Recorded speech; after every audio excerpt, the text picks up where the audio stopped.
International travel has bounced back with a vengeance, but many holiday hotspots have now become overcrowded and overpriced. Enter Destination Dupes. The budget-friendly alternatives to some of the world's most popular destinations. For more, we're joined this morning by Chris Zaya from The Lonely Planet in Melbourne. Chris, good morning. Tell us exactly what you're doing here.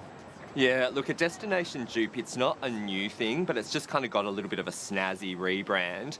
So this is where travellers choose to, instead of going to an overpriced or potentially overcrowded destinations, they're substituting that for a more budget-friendly option with the same kind of vibe. So instead of travelling to Los Angeles, for instance, maybe they're going to San Diego, or instead of travelling to Paris, they're going to Toulouse or Lyon in France. This is a really great budget-friendly way of travelling.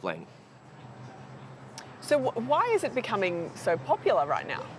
Yeah, so Jane, as you said, 95% of air travel has returned to kind of pre-COVID levels, and that's brought with it over-tourism as well. So we're seeing places like Venice, Barcelona, and even places in Japan being overrun and having to kind of take things into their own hands. So by introducing things like tourism taxes or restrictions on the amount of travellers that can actually go there, like Mount Fuji's just done that in Japan. So this is actually a much more sustainable way of travelling, as well as being kind of budget-friendly on the wallet. Hey Chris, let's test your dupes right now. So just say Jane and I want to go to Greece, but we can't quite afford it. What's the alternative? So tens of thousands of Aussies are actually going to be travelling to the Mediterranean over the summer holidays in Europe, and it's a really expensive time to travel. So we're suggesting Albania. And you're probably going to go, where? So Albania is actually sandwiched between Greece and Montenegro on the Adriatic coast. Absolutely stunning, crystal blue waters, gorgeous beach resorts, and it's one of Europe's most affordable destinations at the moment. So there's the Albanian Alps as well. There's a great little capital called Tirana. Beautiful for couples, great for families, an all-rounded destination without that really horrific Santorini or Mykonos price tag. Sold. Okay, so what about someone looking for a big city experience internationally without the crowds or the cost? So look, everybody's travelling to Japan at the moment, and there is good reason for that. So it's the most affordable time to go to Japan right now because of the declining value of the Japanese yen.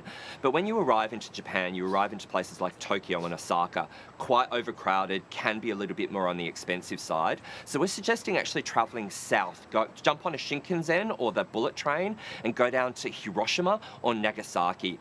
Beautiful cities, less crowded. Particularly, Hiroshima has got these gorgeous islands off of the city there, which you can explore. More deer than people there. Great food like sushi, okonomiyaki, teppanyaki, yum yum yum. But also, it's got a recent, incredible history, which is really profound and quite moving. Beautiful city. Go to Hiroshima. Highly recommend. Amazing. Good tip. And what about right here at home?